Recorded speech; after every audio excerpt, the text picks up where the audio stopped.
আজি আমি ভাৰতবৰ্ষৰ প্ৰধানমন্ত্ৰী তথা অসমৰ মুখ্যমন্ত্ৰীক আমি বৰনগৰ ৰাইজ তথা আমি সৰ্বক চেম্বাৰ অফ কমাৰ্চৰ তৰফৰ পৰা তেওঁলোকক অভিনন্দন জনাইছোঁ যে আমাৰ বহুদিনীয়া একটা দাবী আছিল। প্ৰথমে যেহেতু তেওঁলোকে ব্ৰহ্মপুত্ৰ তাম্বাৰাম দিছিল ষ্টপেজ কিবা কৰোণাৰ কাৰণে উঠাই লৈছিল, আমি প্ৰায় আজি কেইবছৰমান লেখালেখি কৰাত তেওঁলোকে যে আমাৰ দাবীখিনি ৰাখিছে আৰু বৰনগৰখিনি চাইছে, তাৰ বাবে তেওঁলোকক অভিনন্দন জনাই আশা ৰাখিছোঁ থাম্বাৰামৰ 8 তাৰিখে যিটো আৰু ষ্টপেজ হ'ব, আমি তেওঁলোকলৈ আৰু অভিনন্দন জনাইছোঁ আৰু ভৱিষ্যতে তেওঁলোকৰ DRM সাহেবৰ মিটিঙৰ মতে আমাৰ দেওঘৰলৈ এখন ট্ৰেইন আৰু ডেকাৰগাঁও ট্ৰেইনখনে ইমিডিয়েট দিব বুলি কৈছে।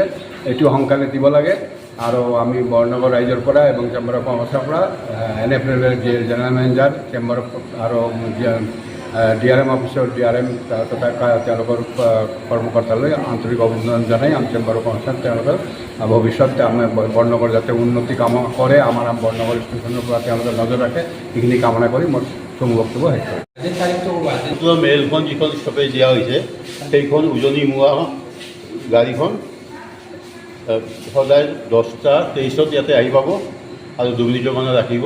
এই গাড়ীখনেদি কামাখ্যা ষ্টেচনলৈকে যাব পাৰিব। গাড়ীখন বৰপেটা ৰোড, টিহু, নলবাৰী, ৰঙিয়া লৈ যায় আৰু নামনি মোৱাখন ইয়াতে সন্ধিয়া 6:40 সময় আছে, 2 মিনিট ষ্টপেজ থাকিব, ইয়াত দিল্লীলৈকে যাব পাৰিব। ঠিক আছে। তাম্বাৰামটো ষ্টেচন হৈছে চেন্নাইৰ এটা ষ্টেচন, সেইটো আমাৰ 8 তাৰিখৰ পৰা ৰাখিব ইয়াত আৰু সন্ধিয়া 5টা বজাত 5টা পিছত আহি পায় ইয়াতে আৰু উজনি মোৱাটো সন্ধিয়া আহি পাব, বৃষ্টিবাৰে আহে, শনিবাৰে আহি তাম্বাৰামটো টাইমিংটো আহি যাব ইয়াতে।